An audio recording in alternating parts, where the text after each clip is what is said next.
தவக்காலம் 5ஆம் வாரம் திங்கள்கிழமை. முதல் வாசகம். குற்றம் எதுவும் நான் செய்தறியேன், ஆயினும் இதோ நான் சாக வேண்டியிருக்கிறதே. இறைவாக்கினர் தானியேல் நூலிலிருந்து வாசகம்.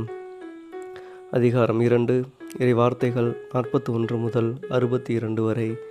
அந்நாட்களில் இஸ்ரேல் மக்கள் கூட்டம் சூசன்னாவுக்கு சாவு தீர்ப்பிட்டது.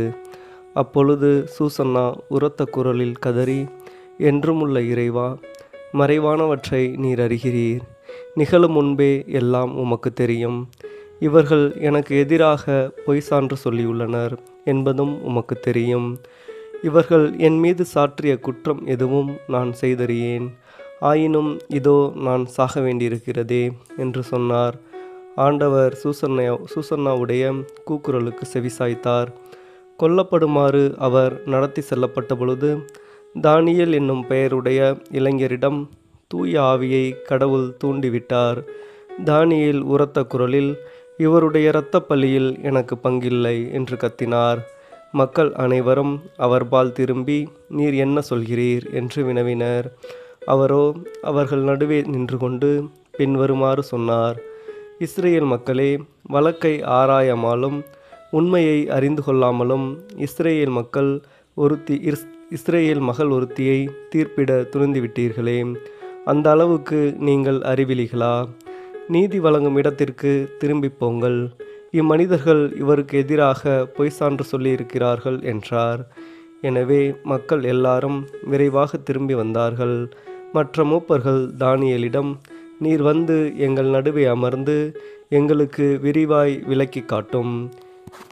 ஏனெனில் மூப்பருக்குரிய சிறப்பை கடவுள் உமக்கு அளித்துள்ளார் என்று வேண்டிக் கொண்டார்கள். அப்பொழுது தானியேல், இவர்களை தனித்தனியே பிரித்து தொலையில் வையுங்கள், நான் இவர்களை வினவுவேன் என்றார். எனவே அவர்கள் இருவரையும் தனித்தனியே பிரித்து வைத்தார்கள். அப்பொழுது தானியேல் அவர்களுள் ஒருவரை அழைத்து, தீச்செயலில் விளைந்தவனே, நீ முன்பு செய்த பாவங்கள் இப்போது வெளியாகிவிட்டன. மாசற்றவர்களையும் நீதிமான்களையும் சாவுக்கு உள்ளாக்காதே என்று ஆண்டவர் சொல்லியிருந்தும் நீ முறைகேடாக தீர்ப்புகள் வழங்கி மாசற்றவர்களை தண்டித்து குற்றவாளிகளை விடுவித்துள்ளாய். இதோ நீ உண்மையிலேயே சூசன்னாவை பார்த்திருந்தால் எந்த மரத்தடியில் அவர்கள் கூடியிருக்க கண்டாய்? சொல் என்று கேட்டார். அதற்கு அவர், விலா மரத்தடியில் என்றார். அதற்கு தானியேல், நீ நன்றாக பொய் சொல்கிறாய். அது உன் தலைமேலேயே விழும். ஏனெனில் கடவுளின் தூதர் ஏற்கனவே இறைவனிடமிருந்து தீர்ப்பை பெற்றுவிட்டார். அவர் உன்னை இரண்டாக வெட்டி பிளப்பார் என்றார். பின் அவரை அனுப்பிவிட்டு மற்றவரை தம்மிடம் அழைத்து வருமாறு பணித்தார். அவரை நோக்கி, நீ யூதாவுக்கல்ல, கானானுக்கு பிறந்தவன். அழகு உன்னை மயக்கிவிட்டது, காமம் உன்னை நெறிதவற செய்துவிட்டது. நீங்கள் இருவரும் இஸ்ரேல் மகளிரை இவ்வாறே நடத்தி வந்திருக்கிறீர்கள். அவர்களும் அச்சத்தால் உங்களுக்கு இணங்கி வந்திருக்கிறார்கள். ஆனால் யூதாவின் மகளாகிய இவரால் உங்கள் தீச்செயலை பொறுத்து கொள்ள முடியவில்லை. இதோ எந்த மரத்தடியில் சேர்ந்திருக்கும் பொழுது நீ இவர்களை பிடித்தாய்? சொல் என்றார். அவரோ கருவாலி மரத்தடியில் என்றார். தானியேல் அவரிடம், நீயும் நன்றாக பொய் சொல்கிறாய். அது உன் தலைமேலேயே விழும். ஏனெனில் உன்னை இருகூறாக வெட்டவும் இவ்வாறு உங்கள் இருவரையும் அழித்தொழிக்கவும் கடவுள் தூதர் வாளுடன் காத்து கொண்டிருக்கிறார் என்றார். உடனே மக்கள் கூட்டம் முழுவதும் உரத்த குரல் எழுப்பி தம்மில் நம்பிக்கை வைப்போருக்கு மீட்பளிக்கும் கடவுளை போற்றியது. அவர்கள் அந்த முதியோர் இருவருக்கும் எதிராக எழுந்தார்கள். ஏனெனில் அவர்கள் பொய் சான்று சொன்னதை அவர்கள் வாய்மொழியாகவே தானியேல் மெய்ப்பித்திருந்தார். அம்முதியோர் பிறருக்கு செய்ய இருந்த தீங்கை அவர்களுக்கே மக்கள் செய்தார்கள். மோசே சட்டப்படி அவர்களை கொன்றார்கள். இவ்வாறு மாசற்ற சூசன்னா அன்று காப்பாற்றப்பட்டார். ஆண்டவரின் அருள்வாக்கு. இறைவா உமக்கு நன்றி. பதிலுரை பாடல். பல்லவி. இருள் சூழ் பள்ளத்தாக்கில் நடக்க நேர்ந்தாலும் நான் எதற்கும் அஞ்சிடேன். ஆண்டவரே என் ஆயர், எனக்கு ஏதும் குறையில்லை. பசும்புல் வெளி மீது என்னை அவர் இளைப்பாற செய்வார். அமைதியான நீர்நிலைகளுக்கு என்னை அழைத்து செல்வார்.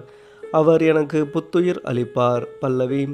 இருள் சூழ் பள்ளத்தாக்கில் நடக்க நேர்ந்தாலும் நான் எதற்கும் அஞ்சிடேன். தம் பெயர்க்கேற்ப என்னை நீதி வழி நடத்திடுவார்.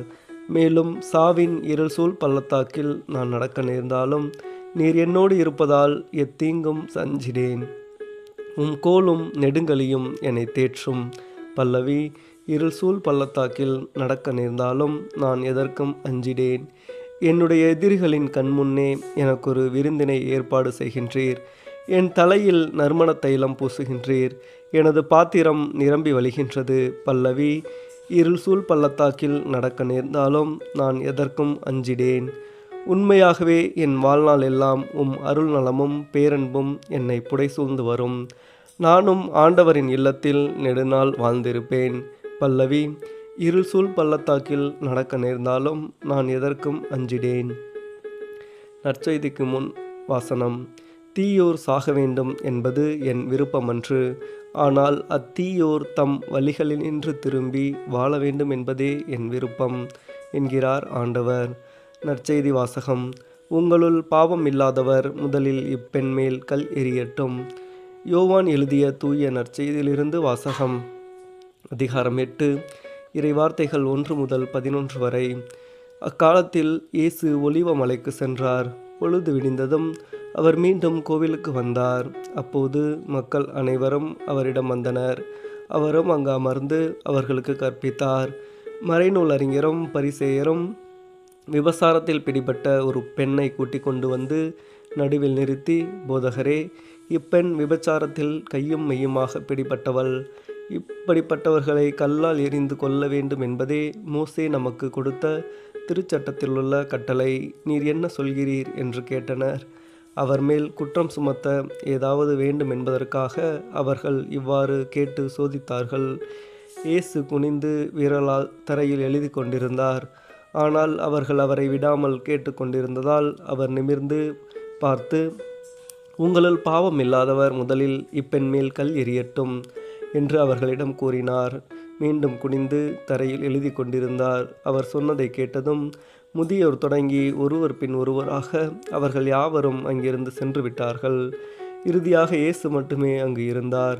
அப்பெண்ணும் அங்கேயே நின்று கொண்டிருந்தார். இயேசு நிமிர்ந்து பார்த்து, அம்மா, அவர்கள் எங்கே? நீர் குற்றவாளி என்று எவரும் தீர்ப்பிடவில்லையா என்று கேட்டார்.